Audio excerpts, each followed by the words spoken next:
आज मैं आपको समझाने वाली हूँ पार्ट्स ऑफ स्पीच का 7th पार्ट क्या होता है। पार्ट्स ऑफ स्पीच का 7th पार्ट ये है कंजक्शन। ठीक है, समुच्चय बोधक अव्यय यानी संयोजक, किसी चीज के बीच में जो मतलब संयोजक का काम करता है उसको कंजक्शन कहते हैं।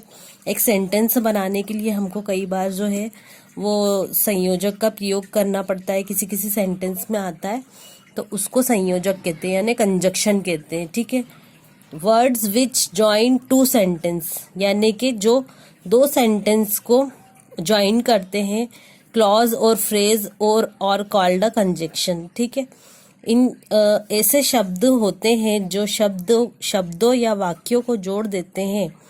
इस तरह वाक्य भी छोटा हो जाता है और अर्थ भी नहीं बदलता है। इसी तरह मैं आपको एग्जांपल दे रही हूँ कि कंजक्शन किसको कहते हैं।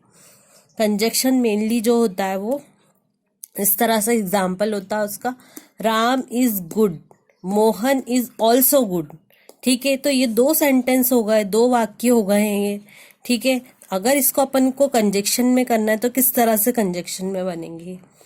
कंजक्शन इस तरह से होगा, Ram and Mohan are good, यानी यहाँ पर भी जो है वो सेंटेंस तो मुकम्मल हो गया था लेकिन कंजक्शन करके अपन ने इसको बहुत ही छोटा कर लिया है।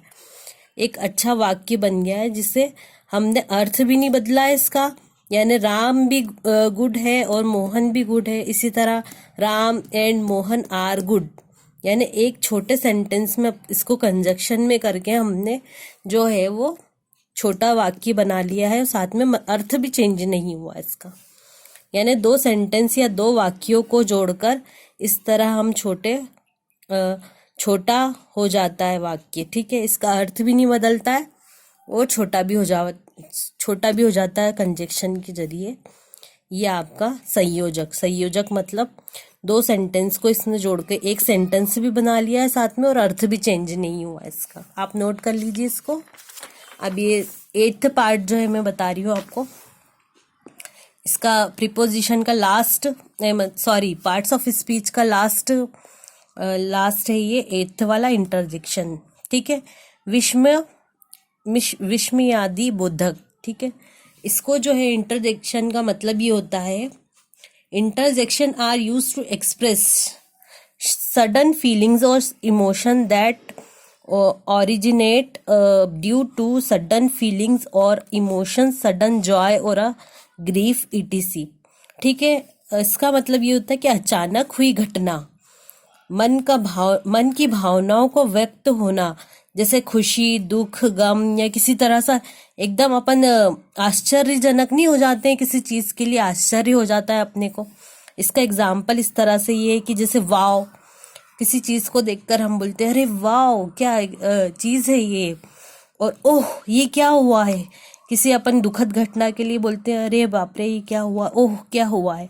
उसी तरह व्हाट क्या, किसी चीज किसी क्वेश्चन को सुन के या किसी चीज को सुन के, कोई घटना को सुनकर हमारे मन में जो एक्सप्रेशन आते हैं, जो भावना एकदम से आती है अचानक हुई, जैसे किसी की डेथ हो गई या कुछ खुशी आ गई अचानक से, या किसी तरह की हेल्प वगैरह की अचानक से कोई मुसीबत आ गई है अपने ऊपर, या किसी तरह की हेल्प मांग रहे हैं अपन, तो उस एक्सप्रेशन को जो है हम अचानक हुई घटनाओं को जो है भावनाओं को जो व्यक्त करते हैं उसमें ये लगता है विस्मयादि बोधक, और इसका चिन्ह ये होता है। ठीक है, ये चिन्ह आप नोट कर लीजिए, इस तरह से चिन्ह होते हैं, जो कि ये हमारा लास्ट जो है पार्ट्स ऑफ स्पीच हो चुका है। 8th पार्ट ऑफ स्पीच है इंटरजेक्शन। ठीक है, इसमें आपको समझ में आ गया होगा और आप और अच्छे से इसको देखकर समझने की कोशिश करिए।